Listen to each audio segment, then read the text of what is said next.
오늘 우리에게 주시는 하나님의 말씀은 고린도후서 5장 1절부터 5절까지의 말씀입니다.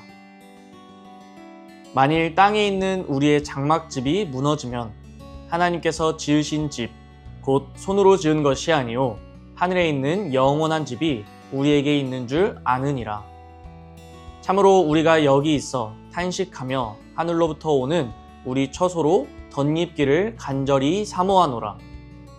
이렇게 입음은 우리가 벗은 자들로 발견되지 않으려 함이라.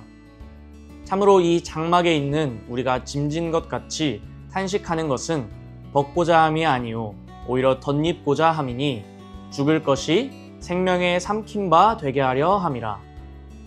곧 이것을 우리에게 이루게 하시고 보증으로 성령을 우리에게 주신 이는 하나님이시니라. 할렐루야!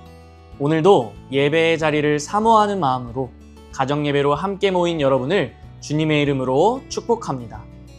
여러분, 교회를 다니는 사람이라면 누구나 한 번쯤은 갖게 되는 질문이 있습니다.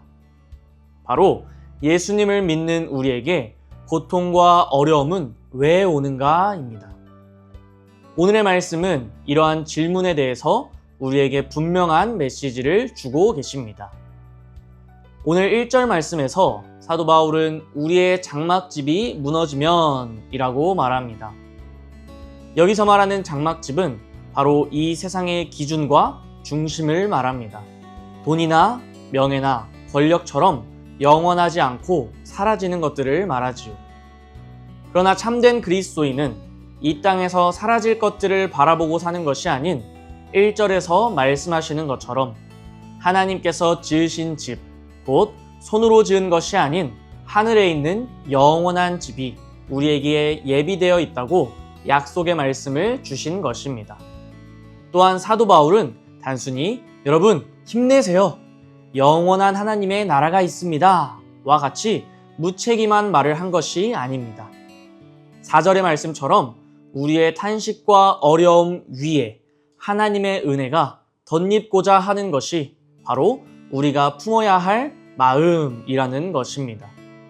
탄식과 어려움, 두려움 같은 죽음 위에 예수 그리스도로 말미암은 영원한 생명이, 즉 하나님의 은혜로 말미암아 고통이 생명에 삼킨 바 되게 하려 하신다고 말씀하신 것입니다.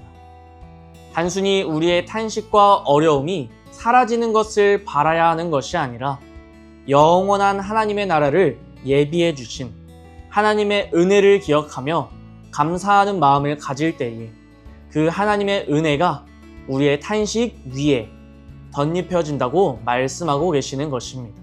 사랑하는 우리 비전의 가족 여러분, 하나님은 우리의 탄식과 고난을 거두어 주시는 분이 아닌 그 어려움 위에 은혜를 덧입혀 주시는 분이라는 것을 잊지 않기를 소망합니다.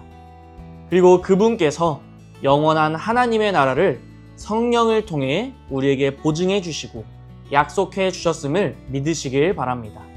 그래서 탄식과 고난이 없는 삶이 아니라 그 어려움 위에 하나님의 은혜가 계속해서 덧입혀져서 기쁨을 선포하며 영원한 하나님의 나라를 바라보며 살아가는 우리 비전의 가족 다 되시길 주 예수 그리스도의 이름으로 축복합니다. 말씀을 생각하며 적용 질문을 가져보도록 하겠습니다. 세상을 살아가며 기준이 되는 나의 장막집은 무엇인가요? 나에게 탄식과 고통이 몰려올 때 어떻게 기도하나요? 어려움 위에 하나님의 은혜가 덧입혀질 때 나의 삶은 어떻게 변화될 수 있을까요?